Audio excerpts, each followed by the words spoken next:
ప్రభునందు ప్రియమైనటువంటి దేవుని పిల్లలారా, ప్రభు అయిన యేసుక్రీస్తు నామం పేరట మీ అందరికీ శుభాభివందనాలు. మరణాత షలోం. ప్రభు అయిన యేసుక్రీస్తు వారి కృప సమాధానము మీకు మీ కుటుంబములకు సదా తోడై నడిపించునుగాక. ఆమేన్. ఒక వాక్య భాగాన్ని చదువుకుందాము.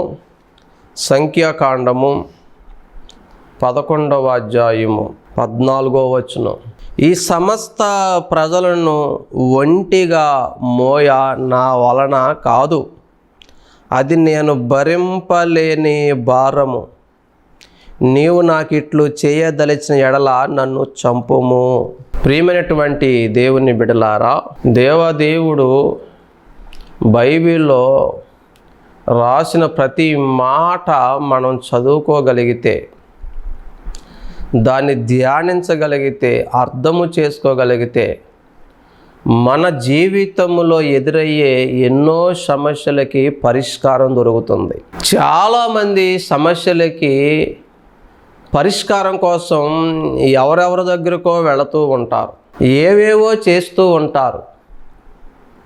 చివరికి ఎక్కడికి వెళ్ళినా, ఏమి చేసినా, ఎంత తిరిగినా, ఎంత ఖర్చు పెట్టినా ఆ సమస్యకు పరిష్కారం రాక, ఆ బాధలు భరించలేక, ఆ కష్టాలు తట్టుకోలేక, ఆ అవమానాలు, ఆ నిందలు భరించలేక, ఆ కుటుంబ బాధ్యతలు, అప్పుల బాధలు భరించలేక, ఇంకా నాకు ఇంకే దిక్కు లేదు, ఏ దారి లేదు, నా సమస్యలు ఇంకా తీరవు, ఇవన్నీ తీర్చడము నా వల్ల కాదు.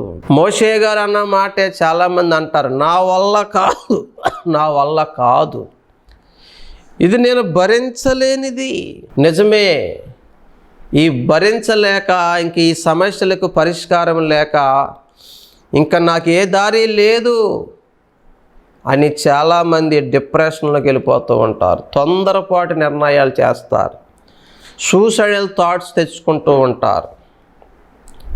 ఓ మాట చెప్పనా, నీ సమస్యలకి ఎక్కడ పరిష్కారం దొరకలేదు కదా, ఎక్కడెక్కడో తిరిగావు, ఏవేవో చేసావు, ఎందరినో సంప్రదించావు, నువ్వు ఎవరిని నమ్ముకున్నావు, ఎవరెవరో నమ్మావు, కానీ నీ సమస్యకి ఎక్కడా పరిష్కారం దొరకలేదు, ఎవరి దగ్గర పరిష్కారం దొరకలేదు. నేను ఒక మంచి మాట చెప్తాను, నీ సమస్యలన్నిటికీ పరిష్కారం నా యేసయ్య. నువ్వు మొయ్యలేనివన్నీ కూడా మోసి తీర్చగలిగిన వాడు నా యేసయ్య. నువ్వు చేయలేనివన్నీ చేయగలిగిన వాడు నా యేసయ్య. నీ శక్తికి మించిన సమస్యలు, అవి అప్పులు కావచ్చు, లేకపోతే ఇల్లు కావచ్చు, లేకపోతే నీ బిడ్డల పెళ్ళిళ్ళు కావచ్చు, పొరుళ్ళు కావచ్చు, సేవ కావచ్చు, సంఘము కావచ్చు, మందిర నిర్మాణాలు కావచ్చు. నీ సమస్య ఎక్కువైపోయింది, నీ భారం ఎక్కువైపోయింది, నీ కష్టం ఎక్కువైపోయింది, నీ శక్తి సరిపోతలేదు, నీ ధనబలము సరిపోవడం లేదు, నీ జ్ఞానము సరిపోతలేదు, నీ ధైర్యము సరిపోతలేదు. ఇదిగో ఇక్కడ మోషే గారు అన్నట్టే, సంఖ్యాకాండం 11:14లో మోషే గారు అన్నట్టే, అప్పుడప్పుడు నీకు నువ్వే చెప్పుకున్నావేమో, నా వల్ల కాదు, ఇది నేను మొయ్యలేని, భరింపలేని భారం అని నీకు నువ్వే అనుకుంటున్నావేమో. ప్రతి మనిషి జీవితంలో సుఖాలు ఉంటాయి, కష్టాలు ఉంటాయి, సంతోషాలు ఉంటాయి, బాధలు ఉంటాయి. సంతోషాల్లో బ్రతకడం ప్రతి ఒక్కరికి ఇష్టమే, సుఖాలు అనుభవించడం అంటే ప్రతి ఒక్కరికి ఇష్టమే. కానీ కష్టాలు, బాధలు, వ్యాధులు వాటికి రాకూడదు, ఉండకూడదు, అన్ని భరించలేనంటారు. ప్రియమైన దేవుని బిడ్డలారా, జీవితం అంటేనే సుఖ దుఃఖాల కలయిక. అవి ఒక బండికి 2 చక్రాలు లాంటివి. ఖచ్చితంగా ఇవి నీ జీవితంలో ఉంటాయి. కాకపోతే మనస్సు కష్టాల్లో నలిగిపోయి, బాధల్లో విరిగిపోయి, మనుషులు పెట్టే నిందలకి, అవమానాలకి వేదన చెంది కృంగిపోయి, నా వల్ల ఇంకా అవ్వడం లేదు, నేను బ్రతకలేను, నన్ను చంపే అంటారు. మోషే గారు కూడా ఆ మాటే అన్నాడండి. సంఖ్యాకాండం 11వ అధ్యాయం 14వ వచనం నేను మరలా చదువుతున్నా చూడండి. ఈ సమస్త ప్రజలను ఒంటిగా మోయ నా వలన కాదు. నీ వల్ల కూడా అవడం లేదా? నీ కుటుంబాన్ని లాగడం, నీ బ్రతుకు బండి లాగడం నీ వల్ల కూడా అవడం లేదా?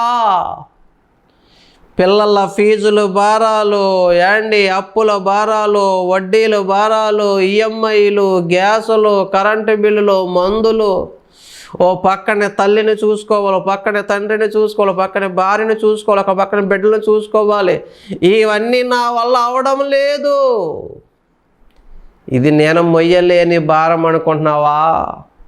మోషే గారు అలాగే అనుకుంటున్నాడు. చూడండి, సమస్త ప్రజలను ఒంటిగా మోయ నా వలన కాదు, నా వల్ల అవదయ్యా.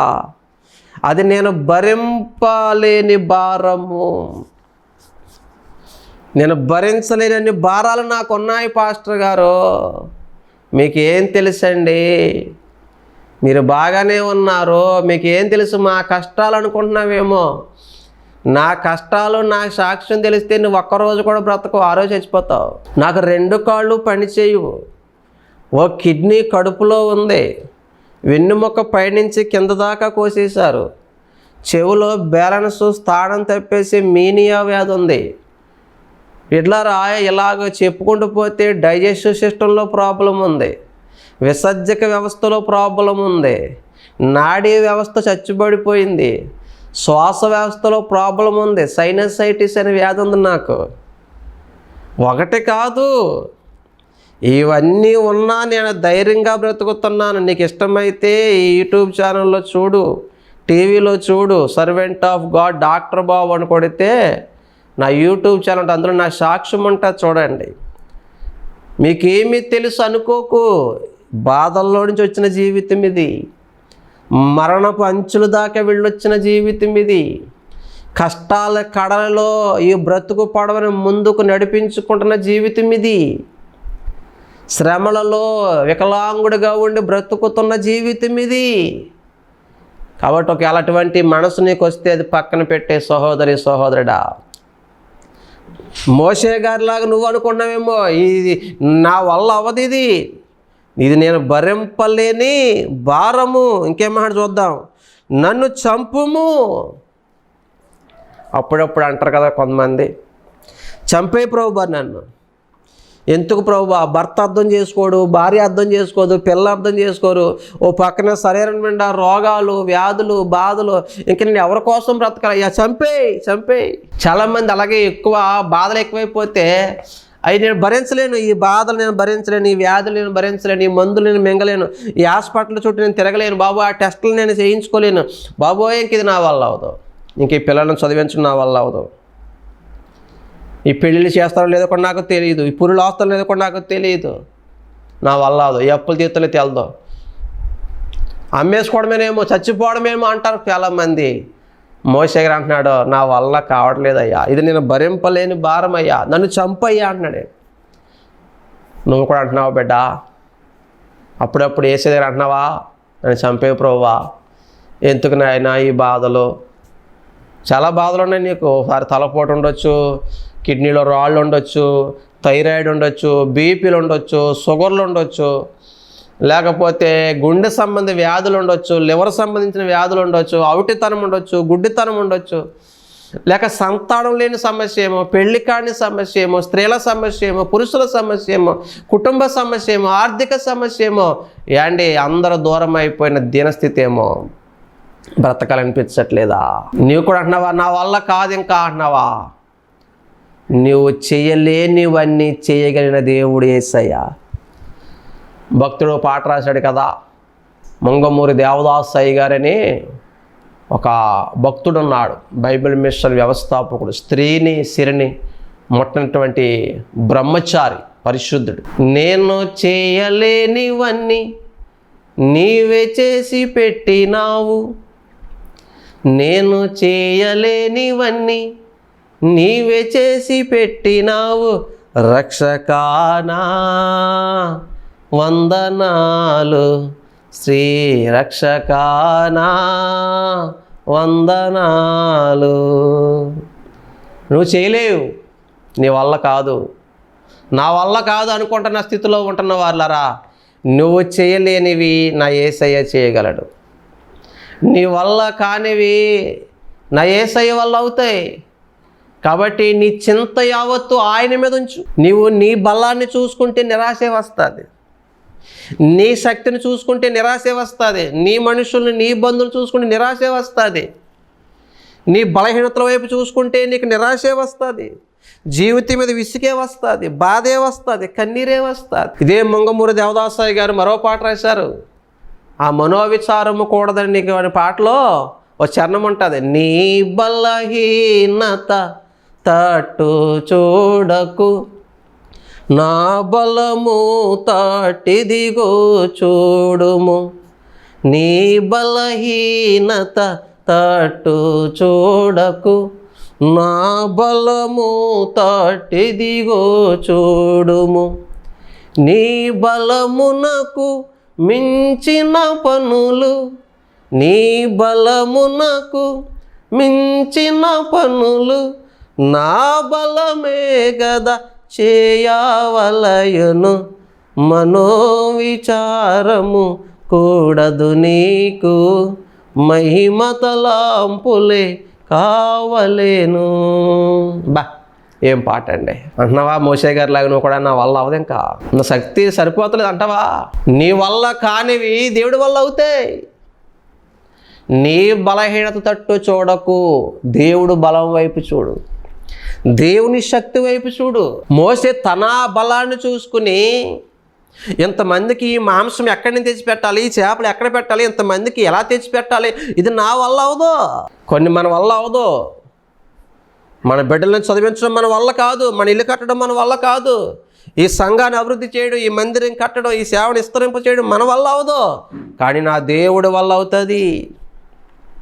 ఇలా నిరాశ పడిపోతున్న మోషేతో అండి దేవుడు మంచి మాట చెప్తాడండి. చూద్దామా సార్ ఆ మాట. సంఖ్యాకాండము 11వ అధ్యాయము 23వ వచనం చదువుతున్నాను చూడండి. అందుకు యెహోవా మోషేతో ఎట్లానెను, ఆ రోజు మోషేతో చెప్పాడు, ఈరోజు ఈ వాక్యం ద్వారా నీతో మాట్లాడుతున్నాడు. నువ్వు కూడా అనుకున్నావేమో నా వల్ల అవ్వదు, నేను ఇంక ఈ బాధలు పడలేను, ఈ కష్టాలేమో నా వల్ల అవ్వదు, ఈ అప్పులు, ఈ తిప్పలు, ఈ కుటుంబం, ఈ సంసారం లాగడం నా వల్ల అవ్వదు అనుకున్నా. నీతో కూడా దేవుడు మాట్లాడుతున్నాడు. ఆ రోజు మోషేతో ఏం చెప్పాడు చూద్దాం. యెహోవా బాహుబలము తక్కువైనదా. ఆమేన్. బా కాబట్టి మన బలం చూసుకోకూడదండి. ఎవరి బలాన్ని చూడాలి సార్? దేవుని బలాన్ని చూడాలి. ఒక కష్టం వచ్చిందనుకో, ఈ కష్టం మన శక్తికి మించింది కావచ్చు, ఈ అప్పు నీ శక్తికి మించింది కావచ్చు, ఇల్లు కట్టడం నీ శక్తికి మించింది కావచ్చు, ఆ పెళ్లి చేయడం నీ శక్తికి మించింది కావచ్చు, అక్కడ చదివించడం నీ బిడ్డల్ని నీ శక్తికి మించింది కావచ్చు. కానీ నువ్వు అన్నీ చేసేసేసి అప్పుల పాలు, తిప్పల పాలు అన్నీ అయిపోయి ఉన్నావు. ఇంకా నీ వల్ల ఇంకా ప్రస్తుతం ఇంకేం అవుతలేదు. బాధ తప్ప, నిరాశ తప్ప, నిస్పృహ తప్ప, కన్నీరు తప్ప, చావు తప్ప ఏం కనపడతలేదేమో. ఇప్పుడు దేవుడు అంటున్నాడు, యెహోవా బాహుబలము తక్కువైందా? యెహోవా బాహుబలము తక్కువ కాలేదు, ఆయన హస్తము కొరచ కాలేదు. ఆయన నిన్న నేడు నిరంతరం ఏకరీతిగా ఉన్న దేవుడు. మోషే కాలములో వాళ్ళు ఒక్కరోజు మాంసం అడిగితే 4 రోజులు పెట్టాడు. వాళ్ళు ముక్కుల్లో నుంచి నోట్లో వచ్చేసి అంత పెట్టాడు అంతే. ప్రియమైన దేవుని బిడ్డలారా, అందుకే నీ బలహీనత తట్టు చూడకో, దేవుని బలం వైపు చూడు. నీ కష్టాలు ఆయన చూస్తాడండి, నీ బాధలు ఆయన తెలుసు, నీ సమస్యలు ఆయన తెలుసు. ఒకరోజు వస్తుంది, నీ కష్టాలు పోతాయి. మనం పాడుకున్నాం కదా, మనోవిచారం కూడదు నీకు, మహిమ తలంపులే కావాలి. ఎస్, నేను నమ్ముకున్న దేవుడు సజీవుడు, నేను నమ్ముకున్న నా యేసయ్య గొప్పవాడు, ఆయనకు అసాధ్యమైనది ఏది లేదు. తగిన కారణం ఖచ్చితంగా చేస్తాడు, ఇస్తాడు. నా జీవితాన్ని ఇక్కడ విడిచిపెట్టాడు, నా బిడ్డల జీవితం ఇలా వదిలేయడు, ఆ ఇల్లు అలా వదిలేయడు, ఈ పెళ్ళి ఇలా ఆగిపోయి ఉండో, చేస్తాడని మహిమకరమైనటువంటి ఆలోచనలు, ఉన్నతమైన ఆలోచనలు, తలంపులు పెట్టుకో. ఒకరోజు వస్తాయి, ఒకరోజు వస్తుంది, అప్పుడు దేవుడు అద్భుతం చేస్తాడు. అప్పుడు నువ్వు లేడి వల్లే గంతులు వేస్తావు. బిడా, నీ కష్టాలు చూస్తున్నాడు నా దేవుడు. నువ్వు నిరాశలో ఉన్నావు, నీ బాధలో తెలుసు ఆయనకి. నువ్వు అంటున్నావు ప్రార్థనలో, నా వల్ల కావట్లేదయ్యా, ఈ బాధలు నేను భరించలేనయ్యా, ఈ వ్యాధులు నేను భరించలేనయ్యా, ఈ కుటుంబాన్ని ముందుకు లాగలేకపోతున్నానయ్యా, నన్ను చంపే అని నిరాశపడుతున్నా. నీతో దేవుడు మాట్లాడుతున్నాడు. నీ వల్ల కానిది నా వల్ల వద్దన్నాడు యేసయ్య. నీ కష్టములు, నీ కోరికలు అన్నీ చూస్తున్న దేవుడు, నీ ప్రార్థన వింటున్న దేవుడు ఒకరోజు అవన్నీ లేకుండా చేసేస్తాడు. మబ్బు తొలగిపోయినట్లు తొలగిపోతుంది అంతే. అప్పుడు నువ్వు లేడి వల్ల గంతులు వేసుకుంటూ ఆయన సన్నిధికి వెళ్ళి నువ్వు సాక్ష్యం చెప్పే రోజులు అతి త్వరలోనే ఉన్నాయి. ఆమేన్. ప్రియమైన దేవుని బిడ్డలారా, మోషే ఆవేదన చెందాడు, మోషే తొందరపడ్డాడు, మోషే నన్ను చంపేయని బాధపడుతూ ప్రభు దగ్గర అడిగాడు. కానీ దేవుడు, మోషే, యెహోవా బాహుబలం తగ్గిందా, తక్కువైందా? వాళ్ళు ఒకరోజు అడిగారు కదా, ఒకరోజు కాదు, 2 రోజులు కాదు, వారం రోజులు కాదు, నెల రోజులు పెడదాం. నా దేవుడికి అన్నీ సాధ్యమే. నువ్వు అడిగిన దానికంటే, నువ్వు ఊహించిన దానికంటే అత్యధికంగా చేసే దేవుడు నా యేసయ్య. కాకపోతే ఈరోజు భక్తి ఎలాగైపోతుంది, ఇన్స్టెంట్ కాఫీ లాగా, ఇన్స్టెంట్ ఫుడ్ లాగా, ఫాస్ట్ ఫుడ్ లాగా. ఇప్పుడు ప్రార్థన చేస్తే మళ్ళీ అంటే జరిగిపోవాలి. అబ్బా, ప్రతి దానికి సమయము కలదు. కొంచెం ఓర్చుకో సోదరా, దైవజనుడా, కొంచెం ఓర్చుకో. చాలా బాధలు పడుతున్నావు నీ కుటుంబంలో, నీ సేవలో, సంఘములో, వ్యాధులతో, బాధలతో, నిందలతో, అవమానాలతో పోరాడి నిద్ర లేక, ఆకలి చచ్చిపోయి, ఆలోచనలు కూడా ఈ టెన్షన్లో ఎక్కువైపోయి మనశ్శాంతి లేక అనిపిస్తుంది కదా నీకు. ఎందుకు వచ్చిన బ్రతుకని, ఎలా ఈ గండం గట్టెక్కేదని, ఎలా ఈ కష్టాలు తీరేదని, ఎలా ఈ అప్పులు పోయేదని దేవుని వైపు చూడు. యెహోవా బాహుబలము తక్కువ అవ్వలే. శూన్యములో సృష్టిని కలగజేసిన దేవుడు నీ సమస్యను పరిష్కరించలేడా? చచ్చిన వారిని లేపిన దేవుడు నిన్ను బ్రతికించలేడా? నీటి మీద నడిచినవాడు, గాలి సముద్రం అణచినవాడు నీ శత్రువుని అణచలేడా? నీ సమస్యలు పరిష్కరించలేడా? పరిష్కరించగలడు. డియర్ బ్రదర్ అండ్ సిస్టర్, నీ సమస్యలన్నిటికీ పరిష్కారం నా యేసే. నువ్వు ఎక్కడెక్కడో తిరిగావు, ఏవేవో చేసావు, నీ సమస్యలకి పరిష్కారం దొరకలేదు. రా యేసు దగ్గరికి. నా యేసయ్య వెల్కమ్ కార్డు ఇస్తున్నాడు. ప్రయాసపడి భారం మోయిచున్న సమస్త జనులారా నా యొద్దకు రండి, నేను మీకు విశ్రాంతిని కలగజేస్తాను. పాప భారముతో వచ్చిన పాపాన్ని దించి వేస్తాడు. శిక్షలతో శిక్ష భారముతో ఉన్న యేసయ్య పాదమున శిక్ష తప్పిస్తాడు. ఎంతోమంది శిక్షించబడిన ఖైదీలు జైల్లో దేవుని వాక్యం విని దర్శించబడి మారి దైవజనటువంటి వారు ఉన్నారు.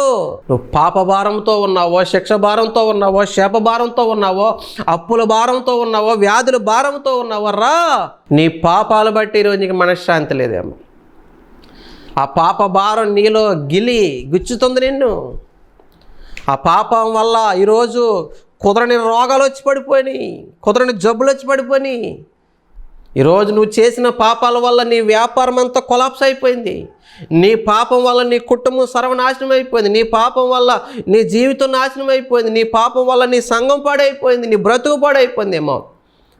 అయినప్పటికీ నువ్వు దేవుని దగ్గరికి రాగలిగితే, నువ్వు ఆయన మీద విశ్వాసం ఉంచగలిగితే, ఆయన పాదాలు పట్టుకోగలిగితే నీ పాప భారాన్ని కూడా తీసివేసే దేవుడు ఆయన. ఒకవేళ నువ్వు వ్యాధులతో ఉన్నవేమో, ఆ వ్యాధుల నుంచి స్వస్థపరచగలిగిన వాడు ఆయన.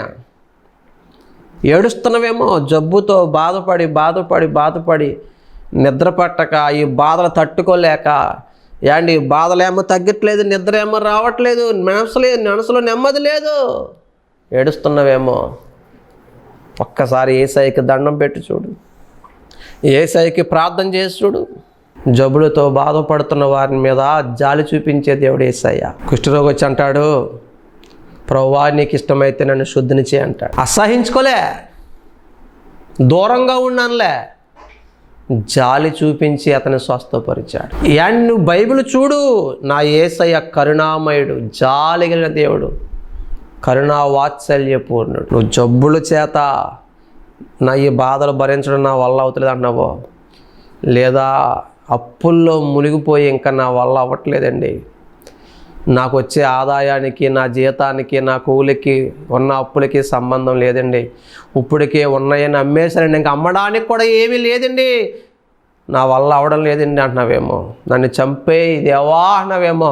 నువ్వు చావవలసిన పని లేదు, నువ్వు చావవలసిన పని లేదు. నీ వల్ల కానివి నా దేవుడు చేయగలడు. ఎలా చేస్తాడయ్యా? ఆయన ఎలాగైనా చేయగలడు.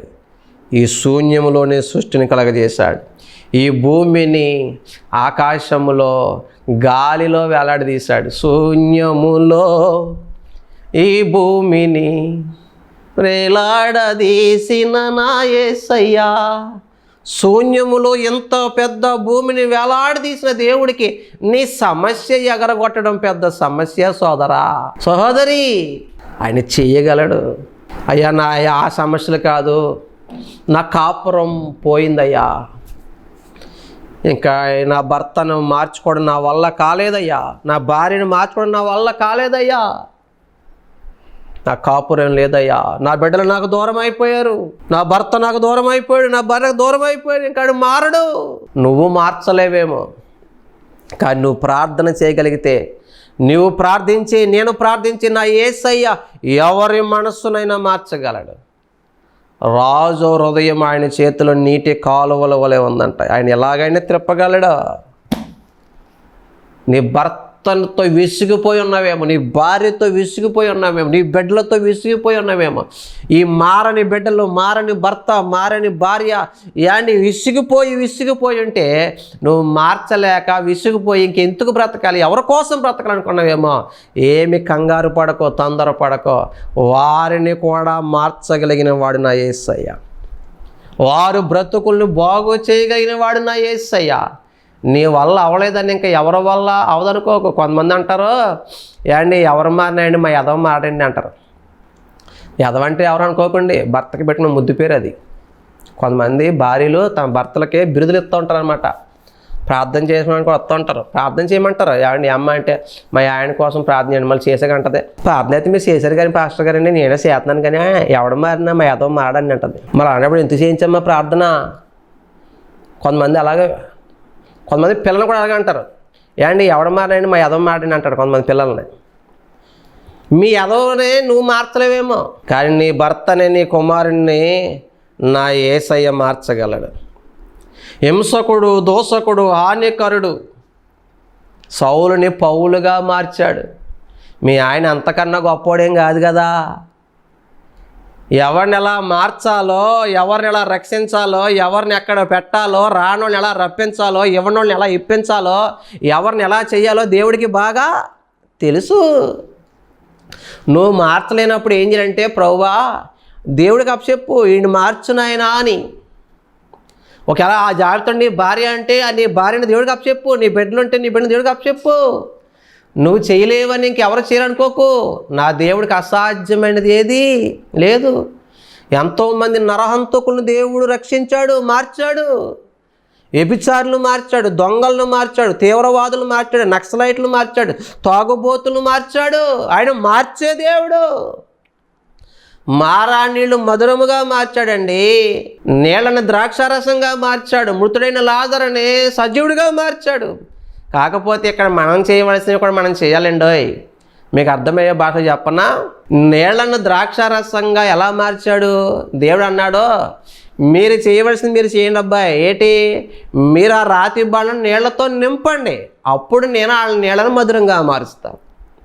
నీళ్ళను నింపే బాధ్యత వాళ్ళదే, ఆ నీళ్లను మధురముగా మార్చే బాధ్యత దేవుడిది. లాజరు చనిపోయినప్పుడు వెళ్ళి అంటాడు, ఆ రాయి తొలగించండి, అప్పుడు నేను లాజరుని బ్రతికిస్తాను అంటాడు.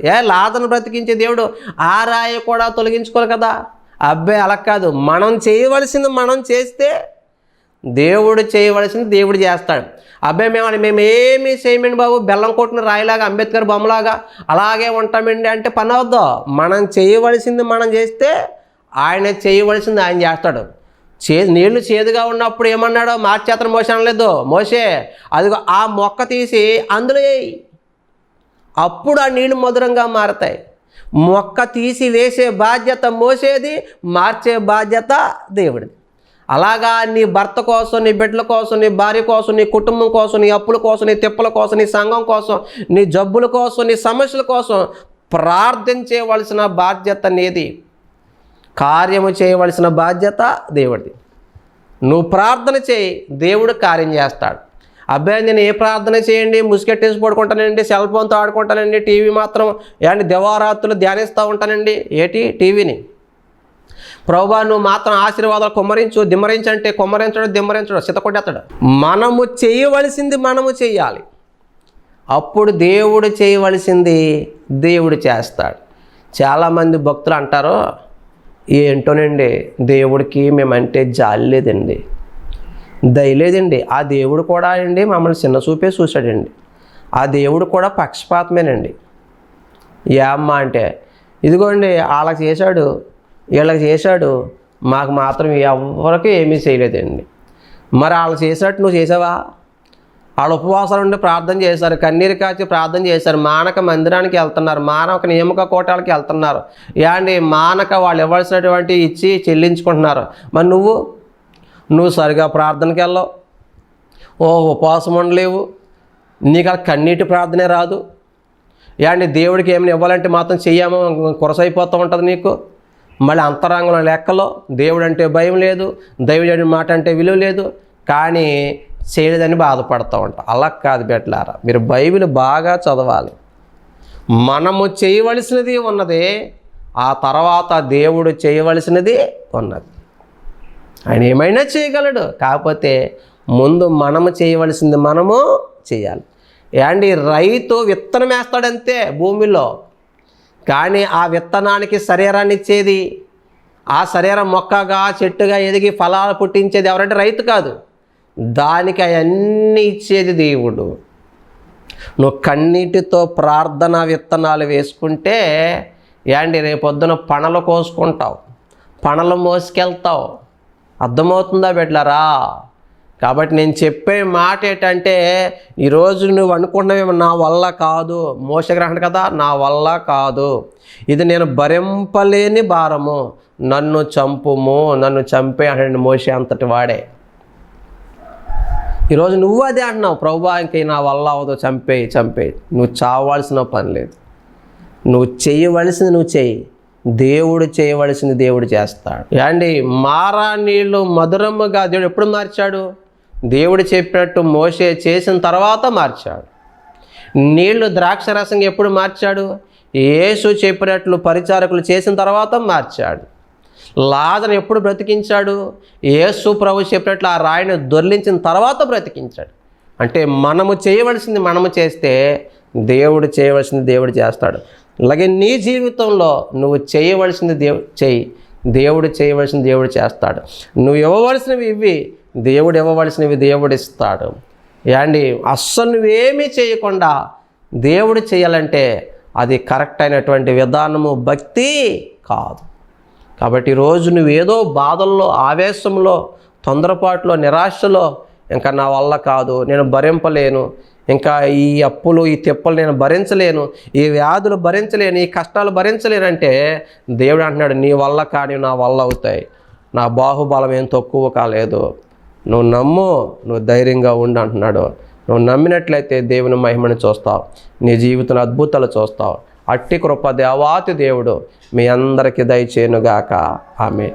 పరిశుద్ధుడా, ప్రేమ కలిగిన తండ్రి, విత్తబడిన వాక్యం నీరు కట్టి ఫలింపచేయండి, ధైర్యపరచండి, బలపరచండి, ఆశీర్వదించండి, హెచ్చించండి, ఘనపరచండి. నాయనా ఎవరైతే నిరాశలో ఉన్నారో, నిస్పృహలో ఉన్నారో, నా వల్ల కదనుకున్నారో నీ శక్తి చేత ఘనమైన కార్యాలు జరిగించమని యేసు నామమున ప్రార్థిస్తున్నాను పరమ తండ్రి. ఆమేన్. Praise the Lord. May God bless you all.